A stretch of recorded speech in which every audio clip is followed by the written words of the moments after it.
वंदनाताई यांचे मनापासून आभार मानतो की अत्यंत कमी कालावधीमध्ये त्यांनी मोठा निधी हा आमच्या गावासाठी त्यांच्या गावासाठी उपलब्ध केला।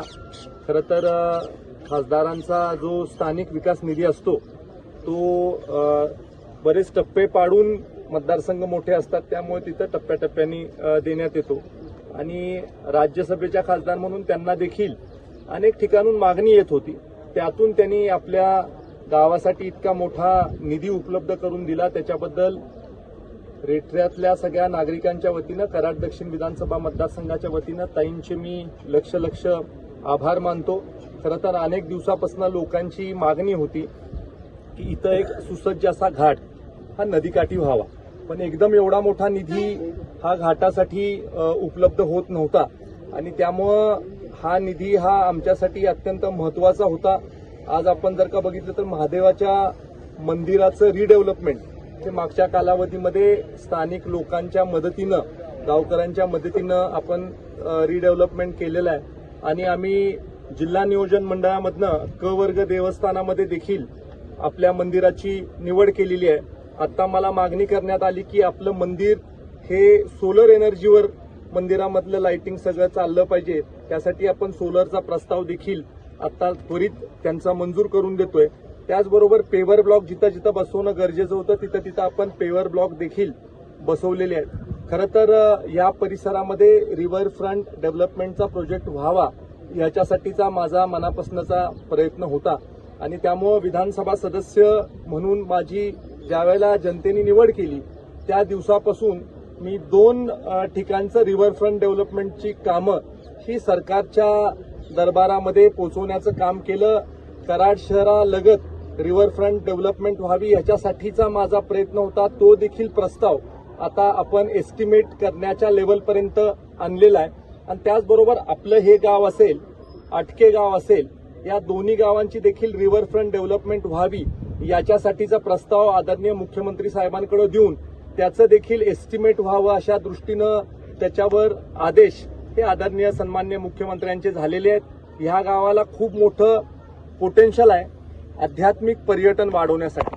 आपण जर का बघितलं तर मोठ्या प्रमाणावर मंदिरं आपल्या गावामध्ये आहेत, अत्यंत चांगल्या प्रकारे मंदिरांचं देखील आपण जे काही काम असेल ते काम केलेलं आहे, जीर्णोद्धाराचं काम, आणि त्यामुळे जर का इथं रिव्हरफ्रंट डेव्हलपमेंट आपण करू शकलो तर मोठ्या प्रमाणावर पर्यटन गावामधलं वाढेल।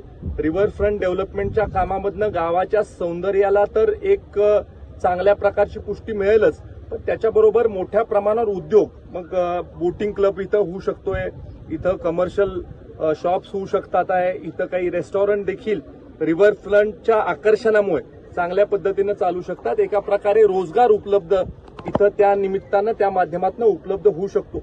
स्वर्गीय यशवंतराव मोहिते भाऊंचा विचाराचा वारसा खरं तर या सगळ्या परिसराला आहे। स्वर्गीय जयवंतराव आप्पा असतील, असे अनेक मोठे लोक असतील, यांच्या विचाराचा वारसा या गावाला आहे आणि या गावाने अनेक मोठे लोक महाराष्ट्राला, देशाला दिलेले आहेत। आदरणीय वंदनाताई आपल्या आहेत, आदरणीय रेवतीताई मॅडम आहेत, हे असे मोठे लोक आपल्या गावांनी दिलेले आहेत आणि खरं तर एकाच घरामध्ये 3 लोक हे स्वतःच्या कार्यकर्तृत्वावर स्वतःचा ठसा त्यांच्या क्षेत्रामध्ये त्यांनी उमटवलेला आहे।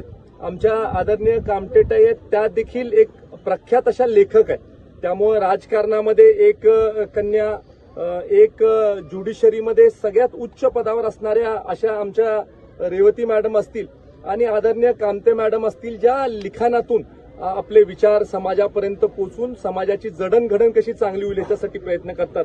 खरं तर मला आजच्या ह्या कार्यक्रमाच्या निमित्तानं खरं तर कैलासवासी विजयरावजी मोहिते साहेबांना किती मोठा आनंद होत असेल की ह्या सगळ्या स्वतःच्या लेखी या महाराष्ट्राच्या, देशाच्या पातळीवर किती चांगलं काम करून आपल्या गावाचं नाव मोठं करतात आहे। आमच्या सगळ्यांसाठी सुद्धा अत्यंत मोठी अभिमानाची गोष्ट आहे की अशा पद्धतीचे चांगले लोक कितीही मोठ्या पदावर गेले तरी आपल्या स्वतःच्या गावाचं त्यांच्या मनामध्ये एक चांगल्या प्रकारे स्थान आहे आणि निश्चित स्वरूपी ताईंचं जे मत आहे की गावाचं गावपण टिकवण्यासाठीचा प्रयत्न हा नागरिकांबरोबर लोकप्रतिनिधी म्हणून आमचाही राहील की इन्फ्रास्ट्रक्चरच्या दृष्टीनं अत्यंत ऍडव्हान्स आपल्याला आपलं गाव करायचंय. मग रस्ते असतील, नाले असतील, अंडरग्राऊंड गटरची योजना असेल, झिरो लिक्विड डिस्चार्जची योजना जी आता आपण मंजूर केलेली आहे ती असेल, कचरामुक्त गाव ह्याची देखील योजना आपण ह्या गावामध्ये आणायचा प्रयत्न करतोय. आणि त्यामुळे अशा विविध योजना गावामध्ये आणून पूर्वीच्या काळामध्ये जो नावलौकिक गावाचा होता किंवा आज देखील ह्या जिल्ह्यामधलं मोठं गाव म्हणून ह्या गावाकडे पाहण्याचा जो दृष्टिकोन आहे लोकसंख्येच्या दृष्टीनं किंवा कामाच्या बाबतीत रेव्हेन्यूच्या दृष्टिकोनानं देखील तोच भविष्य काळामध्ये टिकवण्याचा प्रामाणिक प्रयत्न हा आमचा असेल. की जे माझं गाव आहे रेठरे बुद्रुक त्या ठिकाणी हा आज घाटाचं उद्घाटन झालेलं आहे. मी 12 वर्ष खासदार होते आणि त्या खासदारकीच्या काळात इनफॅक्ट संसद आदर्श ग्राम योजना ज्यावेळेला आली त्यावेळेला माझी इच्छा होती की आपण हे गावच दत्तक घेऊया. पण ज्यावेळेला गाईडलाईन्स आले की आपण स्वतःचं गाव घेऊ शकत नाही किंवा 3000 लोकसंख्येचंच गाव आपण घेऊ शकतो, अशा वेळेला मला आपलंच गाव दत्तक घेता आलं नाही. पण ती उणीव कुठेतरी कायम मनामध्ये भासत होती. पण 12 वर्ष खासदार असताना दरवर्षी वेगवेगळ्या गावातून लोक माझ्याकडे यायचे, आमच्या गावामध्ये विकास निधी पाहिजे आणि मी विकास निधी देत राहिले. पण ज्यावेळेला माझी कारकीर्द संपायची वेळ आली त्यावेळेला मला मनापासून वाटलं की नाही, मला माझ्या गावासाठी काहीतरी करायचंय. आणि त्यावेळेला स्वतःहून फोन करून माझ्या चुलत भावाला फोन केला आणि म्हटलं की मला काहीतरी करायचंय, मला सरपंचाची भेट घालून दे. आणि मग त्यांनी प्रस्ताव आणले. त्यांनी अर्थात सुरेशाबा असतील, अतुलाबा असतील, त्यांच्याशी बोलून आपण काय गावासाठी करणं हे गरजेचं आहे. आणि गावकऱ्यांनी सगळ्यांनी मिळून अतिशय सुंदर एक मास्टर प्लॅन या नदीकाठला तयार केलेला होता. वास्तविक माझी थोडी इच्छा होती की आपण स्किल डेव्हलपमेंट सेंटर करावं, जिथं यंग मुलं येतील, त्या ठिकाणी व्होकेशनल गायडन्स आपण शिकू. कारण त्या पद्धतीचे मी पुण्यामध्ये आणि इतर ठिकाणी सुद्धा असे सेंटर्स केले होते. पण सगळ्या गावकऱ्यांची इच्छा बघितल्यानंतर मला सुद्धा मोह झाला नाही, त्यांचं आपण ऐकलं पाहिजे. ह्या नदीत माझे वडील पोहलेत असं आम्हाला नेहमी सांगायचे. आणि आम्ही कधी रेठऱ्यात आलो की आम्ही तिघी बहिणींना आमची चुलत बहीण इथं आणायची आणि हे सुंदर निसर्गाचं दर्शन घडवायची. त्यामुळे नदीचं आणि आमचं नातं खूप पूर्वीपासून, लहानपणापासून आहे. आणि त्या ठिकाणी आज अतिशय सुंदर महादेवाचं मंदिर गावकऱ्यांनी सगळ्यांनी मिळून उभं केलेलं आहे. कृष्णामाईपर्यंत पोचण्यासाठी हा घाट तयार झालाय. त्यामुळे मी खरोखरीच माझं भाग्य समजते की हे काम मी करू शकले. आणि मी विशेष करून सुरेश बाबा, अतुल बाबा यांचे मनापासून आभार मानते. ग्रामस्थ, ग्रामपंचायतचे सरपंच असतील, सभासद असतील, त्यांचं मनापासून आभार मानते. आणि अर्थात हे सगळे आर्किटेक्ट, कॉन्ट्रॅक्टर सगळे याच गावचे, तो मला अभिमान जास्त आहे की गावकऱ्यांनीच, गावकऱ्यांच्या कल्पनेतून हा घाट आज तयार झाला आहे. अतुल बाबा आमदार आहेत, लोकप्रिय आमदार आहेत. त्यांना सुद्धा अतिशय सुंदर संधी काम करायची मिळाली आणि रिव्हरफ्रंट डेव्हलपमेंटच्या माध्यमातून ह्या पुढच्या काळात टप्प्याटप्प्याने या ठिकाणी आणखीन सुंदर हा परिसर होईल. ॲज इट इज हा परिसर फार सुंदर आहे. कृष्णाकाठ म्हणजे निसर्गाचा ठेवा आहे.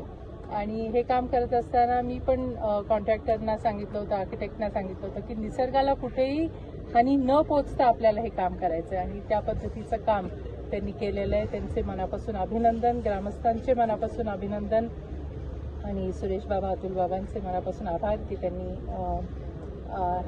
खूप छान पद्धतीने ह्याला सगळ्यांना सहकार्य केलं.